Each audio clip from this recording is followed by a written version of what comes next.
overthinking, you create all of these possibilities that it's hard for you to let go of the other possibilities. I'm the worst overthinking. See a pattern and I cannot decide. I fall into this trap of seeing so many possibilities that I stay stuck in the possibility of other decisions I could take.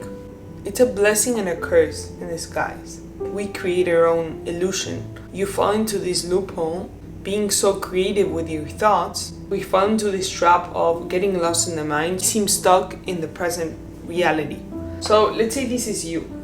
You have a thought and you have this thought. You share that thought, but maybe this thought has so many other thoughts to it. So many other thoughts. You have all of these possibilities in your mind that you feel like you're the only one that can understand. When you're so analytical, you stay stuck in all of those patterns.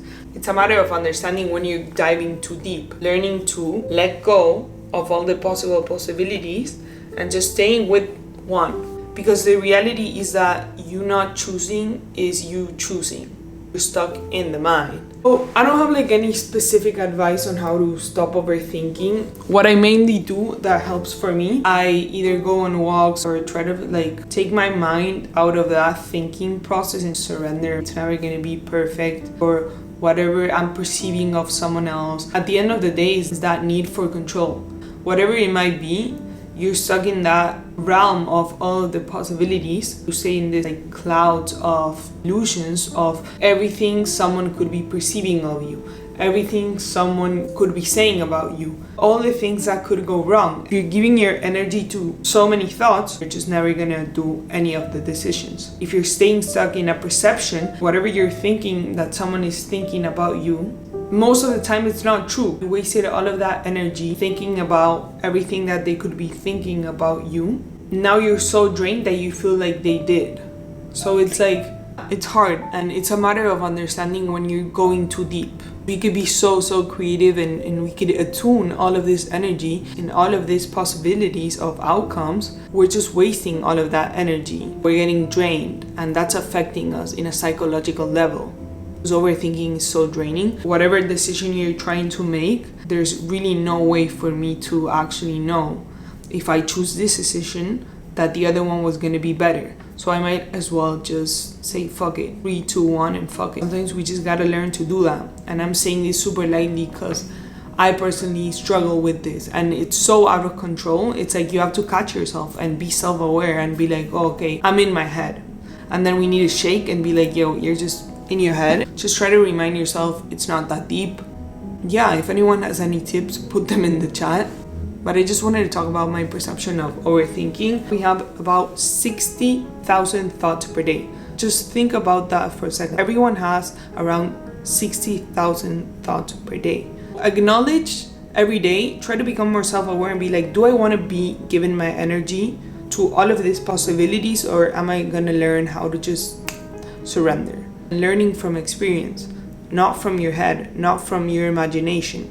Because if now you're gonna stay stuck in that illusion of all the possibilities, all the clouds, and you're gonna go way up and no one's gonna be able to catch you. You're gonna start flying up there into your own clouds. So if we have about 60 to 70,000 thoughts per day, keep your thoughts in track. They are tools. You control which ones you wanna give your input to. So if we have all of these thoughts and you go into the possibilities of all of them, just imagine how draining that is.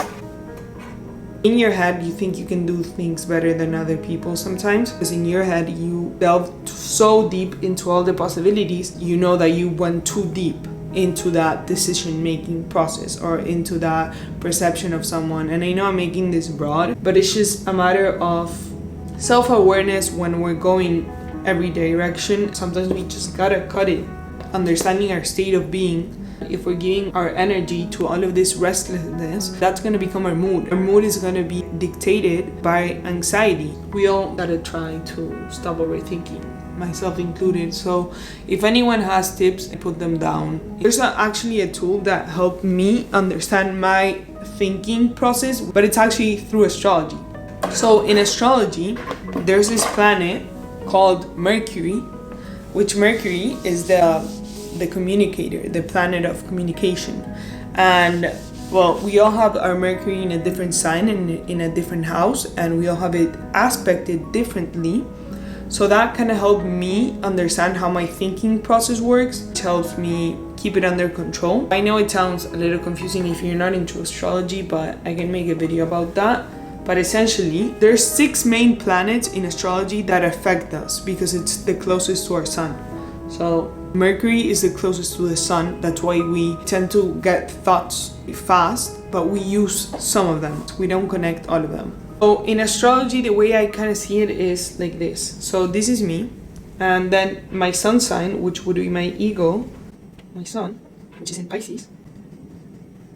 I see astrology as astrology is the personal philosophy to our psyche. Like a map of your psyche, of your personality, of your soul path. So this would be my ego, right? My solar plexus. The ego would have Pisces characteristics. Then my Mercury is in Aquario. So here I have my sun, my solar plexus, my ego, how I'm seen. Think about the sun. We see the sun shines. That's why we have sun and moon cycles. Sun, we can see it during the day. It's our ego. It's represented by the actions, what we can see. Our moon is our reactions, our emotions, what we can see, what's more private. That's why sometimes we don't see the moon in other people initially. We tend to see a sun sign first. So this is my sun and this is my Mercury. Just for the sake of the video and understanding my thinking process, to show you guys how this tool helped me.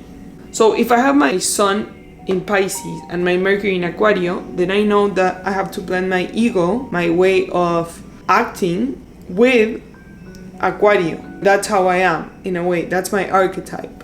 So Pisces is the last sign of the 12th zodiac. Pisces is known for being the 2 fishes. One is in the dream world and the other one is here in reality. So Pisces tend to be elusive because they're ruled by Neptune and Jupiter.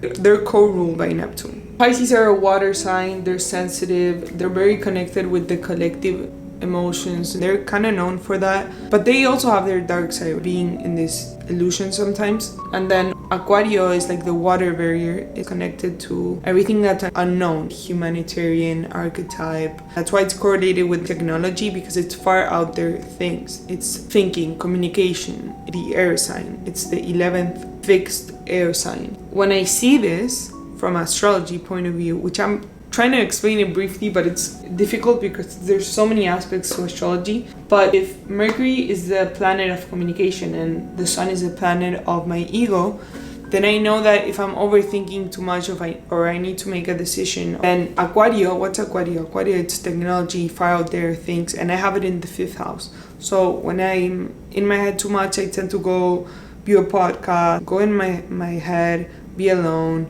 Aquario is very independent, so they like to flow. And then I have my ego in Pisces, so I need to be alone. I need to let everything go and tap into my creativity. I remind myself to balance my thinking with being in my own space, being more sensitive and being more relaxed towards what I'm feeling and my emotions, and tapping into that sensitivity and kind of like blend these 2 energies. And kind of seeing this gave me that sense of compassion with myself, to letting myself surrender sometimes. Understanding that sometimes you just have to say fuck it and just leave your head alone and surrender. And yeah, kind of like a briefly explanation of this. I know a little complex. I'm gonna try to go deeper on this, but there's so many aspects to astrology. I don't know if to make a series or what yet, but yeah, overthinking.